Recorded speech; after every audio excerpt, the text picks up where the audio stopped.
আচ্ছা, এখন আসো নাম্বার ৩। আরেকটা মেথড আমরা দেখাবো আরও কিছু অঙ্কের জন্য। আম, এই অঙ্কের ৩ নম্বর মেথড হচ্ছে এক্স প্লাস ওয়াই সমান সমান 6 এবং এক্স মাইনাস ওয়াই সমান সমান 4, এরকম দুইটা সমীকরণ দেয়া আছে। এই দুইটা সমীকরণ থেকে এক্স এবং ওয়াই এর মানটা বের করব। বের করে যদি আমি এই যে 5 দিয়ে গুণ দিয়ে দিই তাহলে কিন্তু আমার এইটার অ্যান্সার হয়ে যায়। তো এরকম সমীকরণ আমাদের এখানে অনেকগুলো আছে। এই সবগুলা এই একটা নিয়মে হবে। আমি একটু পরে বলতেছি, আগে আমরা অঙ্কটা করি। অঙ্কটার ক্ষেত্রে প্রথমে আমরা চলে যাব হচ্ছে আমাদের মুডে যাওয়ার পরে 3বার প্রেস করব, ইকুয়েশনে আসবে, ইকুয়েশন 1 চাপবো। আচ্ছা, এখানে দেখো আমাদের এখানে আননোন কয়টা জিনিস, এক্স এবং ওয়াই দুইটা না, তাহলে এখানে আমরা 2 চাপবো। যে এখানে দেওয়া আছে আননোন কয়টা, আননোন আছে 2টা। আচ্ছা, এখন এ ওয়ানের মান খেয়াল করো, এখানের সমীকরণ হচ্ছে 2টা। এটা হচ্ছে প্রথমটা 1 নং সমীকরণ, এই সবগুলা A1 B1 C1। এক্সের সহগটা হচ্ছে A1, ওয়াই এর সহগ হচ্ছে B1, আর এই লাস্টে ইকুয়ালের পাশে যেটা আছে এটা হচ্ছে C1। এইভাবে আমরা মানটা বসাবো। A1 মানে হচ্ছে এক্সের পাশের সংখ্যাটা, এক্সের পাশে আমাদের মনে মনে 1 আছে, তাহলে 1 সমান সমান দিলাম, 1 চাপ দিয়ে সমান সমান। এবার B1 এর মান চাইছে, B1 এর মান হচ্ছে আমাদের 1। আচ্ছা, C1 এর মান চাইছে, C1 এর মান হচ্ছে আমাদের 6। এটা হচ্ছে 1 নং সমীকরণ গেল। এটা হচ্ছে এবার হচ্ছে 2 নং সমীকরণ। 2 নং সমীকরণ আবার সেম, এক্সের পাশে যেটা সেটা হচ্ছে A1, এক্সের পাশে আমাদের আছে 1, লিখলাম 1। এখন ওয়াই এর পাশে কি আছে? তোমরা বলবা যে অনেক ক্ষেত্রে ওয়াই এর পাশে 1 আছে, আসলে 1 না, -1 আছে। তাহলে আমরা এটা -1 দিলাম, ওয়াই এর পাশে -1 সমান সমান দিলাম। এবার সি টু কি আসছে? 4। তাহলে সি2-র জায়গায় আমরা 4 দিলাম, ইকুয়াল দিলাম। ইকুয়াল দিলে এক্স এর মান আসতেছে 5, আবার ইকুয়াল চাপো, তাহলে দেখো ওয়াই এর মান আসতেছে 1।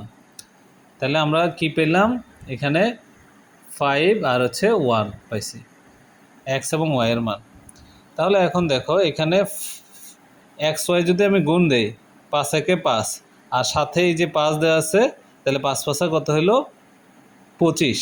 তাহলে আমাদের এটার অ্যান্সার হবে 25। এই যে গ, অ্যান্সার 25। দেখছো? তাহলে আমরা এরকম সমীকরণ থাকলে সেটা থেকে আমরা এক্স এর মান বের করতে পারি। বের করার পরে আমাকে যেটা বের করতে বলছে ওইটাতে বসাই দিলে আমাদের কাজ শেষ হয়ে যাবে। তাহলে এরকম অঙ্ক কারা কারা আছে একটু দেখো। এই ধরনের অঙ্ক আছে হচ্ছে 4, 11, 28, 35, 43, 52, 55, 56, 61, 62, 63, 64। এই সবগুলো হচ্ছে এই ধরনের অঙ্ক। তাহলে আমরা এখানে 3টা নিয়ম শিখলে কিন্তু অনেকগুলো অঙ্ক আমাদের চলে আসতেছে, যেটা হচ্ছে শর্টকাট। আচ্ছা, আমরা আরেকটা করে দেখাই। সে ফর এক্সাম্পল আমরা 28 নম্বর অঙ্কটা করি।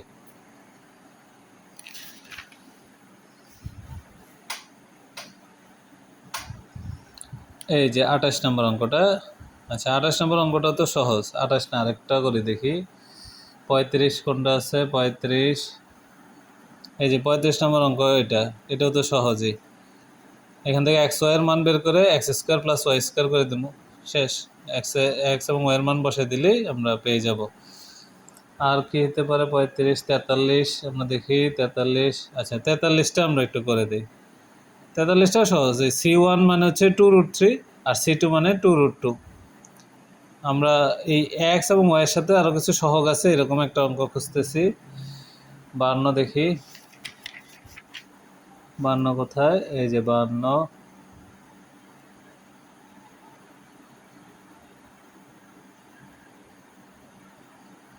আচ্ছা, 52 তো এরকম না, 52 হচ্ছে দ্বিঘাত সমীকরণে চলে গেছে, এটা না। 52টা এখান থেকে ক্যান্সেল হবে, এটা 52টা এটার সাথে হয় না। তারপরে কি আছে? 55, 56। 55 কোথায়?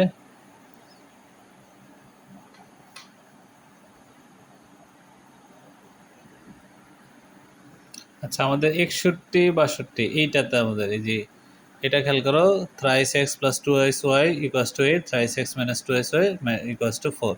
তাহলে এটা থেকে আমরা এক্স ওয়াই এর মানটা বের করি। আচ্ছা, আমরা এই ধরো একটা করছি, একটা করার পরে সমান সমান দিলে কিন্তু আবার এটা ঘুরে আসবে। ঠিক আছে, তুমি সবগুলা মান দিছো, দেওয়ার পরে এক্স এবং ওয়াই এর মান সে বের করবে। বের করার পরে আবার সমান সমান দিলে আবার ঘুরে আসবে, A1 এর মান সে আবার চাবে। A1 এর মান আমাদের আছে এখানে 3, সমান সমান দিলাম। B1 এর মান আছে 2, সমান সমান দিলাম।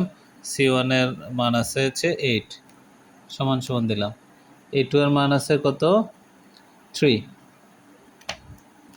B2 এর মান আছে -2 আর C2 এর মান আছে হচ্ছে 4 ইকুয়াল চিহ্ন দিলাম তাহলে x এর মান হচ্ছে 2 y এর মান হচ্ছে 1 তাহলে খেয়াল করো এই আমরা যদি এখানে x এর মান বসাই দিই এবং এখানে y এর মান বসাই দিই তাহলে কিন্তু আমরা এটা পেয়ে যাব আবার এই যে x এর মান 2 y এর মান 1 2 এর 1 এ গুণ দিলে এই যে 2 ঠিক আছে আর এটা হলো 2 দুগুণে 4 4 এর সাথে 9 গুণ দিতে হবে আর এখানে 1 এর উপরে স্কোয়ার করলে একই থাকতেছে 4 একে 4 তাহলে এটা করলে যা যোগবিয়োগ করলে যা বের হবে এটা হচ্ছে 40 তাহলে এই পদ্ধতিতে আমরা এই এমসিকিউ গুলো করে শেষ করতে পারবো